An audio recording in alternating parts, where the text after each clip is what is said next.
Yaasmyn Fula, October 9, 1977, November 10, 1996, better known by his stage name Yaki Kadafi, was an American rapper and a founding member of the hip-hop group OutLawz. He was shot and killed on November 10, 1996.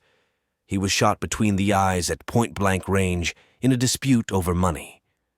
He was killed by the cousin of former Outlaw member Napoleon. Kadafi was found slumped in a stairwell of the housing project at 3:30 a.m. with a bullet wound to his head.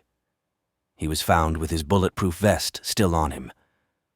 They say that the love of a mother towards her child is incomparable to any other, and when it comes to the tale of the life and death of Yaki Kadafi, we simply cannot argue with this statement. Despite the fact that it happened 26 years ago, the trauma and the sadness have never abandoned the soul of Kadafi's mother, Yaasmyn Fula.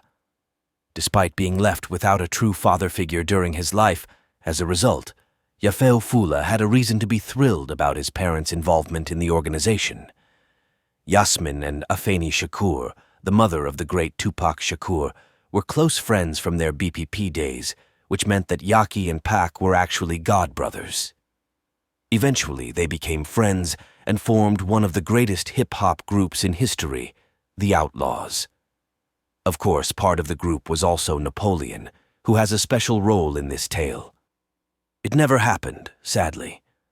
Kadafi was shot and killed about 2 months later in Orange, New Jersey, aged only 19 years of age. His killer was the cousin of Muta Beale Napoleon Roddy Beale. This is where we come to the role of Napoleon. He was the one who introduced the pair, who turned out to be good friends and spent lots of time together. The last time they were together was precisely on the 10th of November, 1996.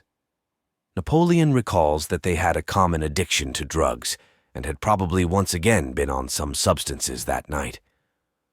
The 16-year-old Roddy shot Kadafi in the head, who died on the spot.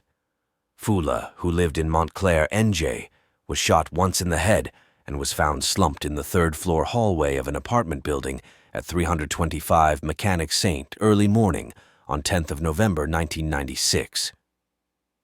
Officers found Kadafi at 3:48 a.m. after receiving a report of a shooting.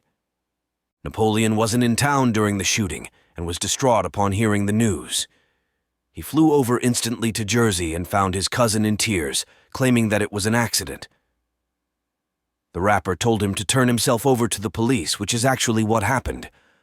Roddy would eventually serve 7 or 8 years, whilst Napoleon would state that despite being extremely sad about Kadafi's death, he still believed it was accidental. Naturally, there was one person who wasn't buying it and who still hasn't forgotten about the tragic incident, Yaasmyn Fula, Kadafi's mother. She never believed in the alibi of the shooting being incidental and has even declared war on Napoleon, who had continuously voiced support for his cousin. This is when the penny dropped. Evidently, the wound is still fresh in Yaasmyn's heart, and towards the end of 2021, she came out with a detailed breakdown of the entire crime, presenting documents, police reports, etc., in order to prove that the murder was far from a fluke. It was actually quite well planned. 508. My son was murdered 25 years ago by Rashad Clark. For 25 years I have screamed out this was murder and carried the pain and loss of both Tupac and Kadafi. Made worse by lies, this was an accident, threats and intimidation of witnesses, and ultimate betrayal by Muta Beale, who has acted as hype man and defender of his cousin. I have never blamed Muta for the murder. I have definitely blamed him for providing a forum for lies to propagate over the years and not seeking truth despite the pain, and for continuing to exploit both Kadafi and Tupac's death in interviews and pathetic displays of a crow eating off the carcass of dead people. Witnesses were afraid to testify, so 16-year-old Rashad was only given a 4-year sentence. Upon his release, he murdered another youth and presently incarcerated in Virginia. A summary of police reports, medical reports, murderer's statement is attached.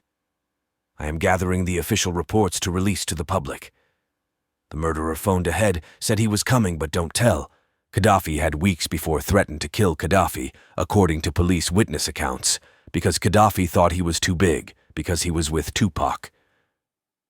Additionally, during the murderer's confession, he was asked by police if he knew Yaki Kadafi had on a bulletproof vest. He answered yes. Kadafi was shot in the right eye. Literally, his brains were blown out. Kadafi's mom said Napoleon's cousin and someone else murdered Kadafi. The other guy had him in a chokehold when his cousin shot him. The police report says the same thing, but that they were playing. Kadafi's mom said Napoleon's family threatened witnesses. His girlfriend, whose apartment this was at, in the hallway. Kadafi had been wearing body armor, but Napoleon suggested they were committing a lot of crimes in New Jersey. That's plausible because I doubt they left LA with much money if Tupac was nearly broke too from court cases. Kadafi said in Las Vegas he thought he would be dead soon.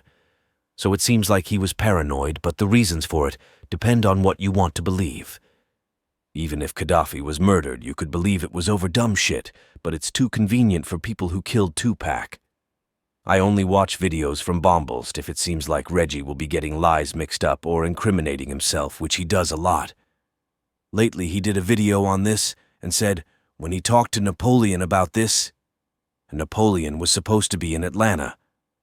Are you too close or something? To me, this is a huge red flag.